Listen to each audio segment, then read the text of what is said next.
Tokugawa Yoshinobu, often mocked for his desertion in the face of the enemy, was actually executing a grand strategy.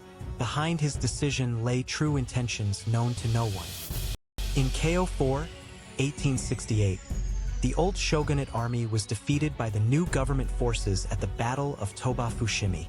With defeat imminent, Yoshinobu retreated from Osaka Castle to Edo with only a small retinue.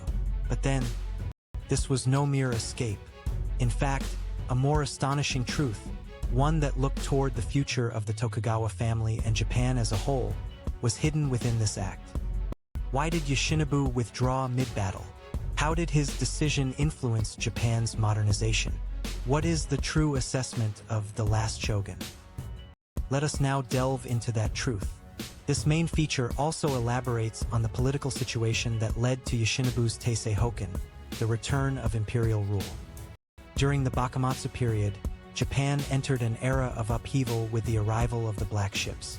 Tensions escalated between the anti-shogun faction, advocating revere the emperor, expel the barbarians, and the shogunate.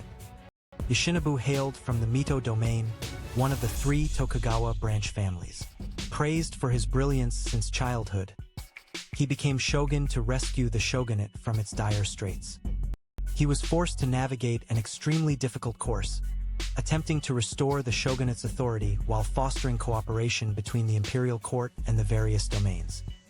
In KO3, 1867, Yoshinobu boldly carried out Taisei Hokan, the return of imperial rule, relinquishing his shogun post to the imperial court.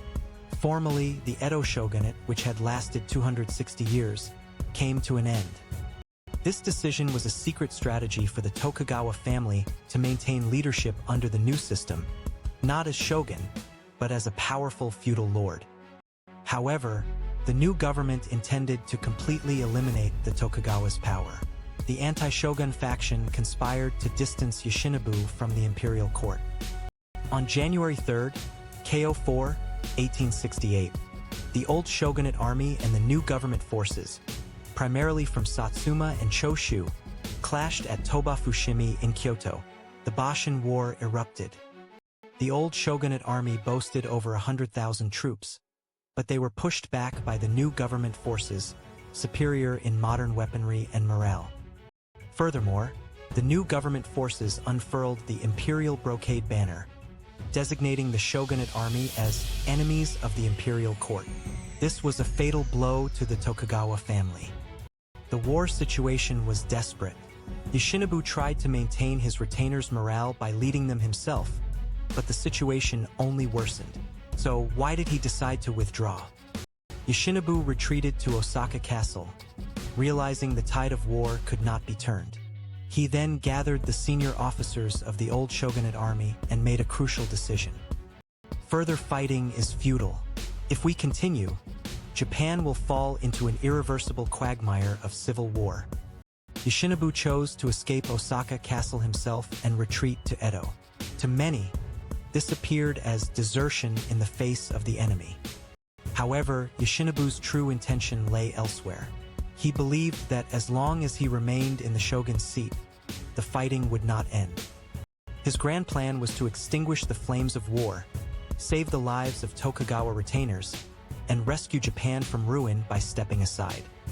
Some theories suggest this retreat also had a larger objective: to prevent Japan's colonization by foreign powers. If the civil war escalated into a quagmire, the Western powers would undoubtedly intervene. Japan risked becoming a semi-colony, much like Qing China. Upon returning to Edo Castle, Yoshinobu entered confinement. He displayed an attitude of thorough deference to the imperial court, asserting his innocence. Katsukaishu played a crucial role here. He became the negotiator with the new government forces, leading to the bloodless surrender of Edo Castle. Thanks to Yoshinobu's retreat and Katsukaishu's efforts, the Tokugawa family was permitted to survive, and Edo Castle was spared from the ravages of war. So why was such a decision possible? Yoshinobu's decision was an exceptionally calm judgment that prioritized the peace of Japan as a whole over his honor as a samurai and shogun. As the last shogun, He personally accepted the end of the 260-year-old shogunate, serving as a bridge to the next era. Had Yoshinobu chosen to fight to the bitter end, the Boshin War would have spiraled into an even deeper quagmire, and countless lives would have been lost. Furthermore, it could have invited intervention from foreign powers, potentially costing Japan its independence. His decision can even be said to have accelerated Japan's modernization. Yoshinobu himself spent the subsequent Meiji era quietly. He indulged in hobbies like photography and cycling, keeping his distance from politics. Granted the title of Duke by the Meiji government, the Tokugawa family's honor was also restored. He was re-evaluated as a figure who successfully navigated Japan's turbulent period. His escape ultimately saved many lives and rescued Japan from ruin. This fact offers profound implications for us living in the modern age. The importance of making decisions with a broader perspective, rather than fixating on immediate victory. This could be called the true essence of leadership. Yoshinobu persevered in his convictions despite facing much criticism. His actions are highly praised by later historians. So what exactly was praised? In the desperate situation of the Battle of Toba-Fushimi, he had the insight that continuing the fight would mean ruin for Japan as a whole. He judged that if he clung to the shogun's seat, a large-scale civil war involving the Tokugawa retainers and various domains would be unavoidable. His retreat was a strategic withdrawal that prioritized the survival of Japan as a nation and the lives of many people over his personal honor. This decision ultimately prevented the Boshin War from prolonging, led to the bloodless surrender of Edo Castle, and relatively smoothed Japan's path toward modernization. The restoration of his honor by the Meiji government is proof that the benefits Yoshinobu's actions brought to Japan were understood as time progressed. Today, Yoshinobu's retreat is highly regarded not as a mere escape, but as a broad strategic vision for the nation's future. His actions offer one answer to the universal question of what decisions a leader should make under difficult circumstances. Why did Yoshinobu withdraw mid-battle? It was to save Japan as a whole from the crisis of civil war and foreign intervention. How did his decision influence Japan's modernization?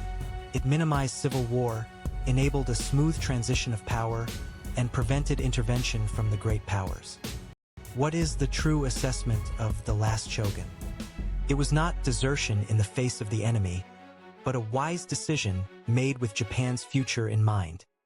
Tokugawa Yoshinobu's actions were sometimes difficult to understand and drew criticism, yet his true intentions were focused on Japan's future. His escape may have been a quiet strategy to ultimately save many lives and open the door to a new era.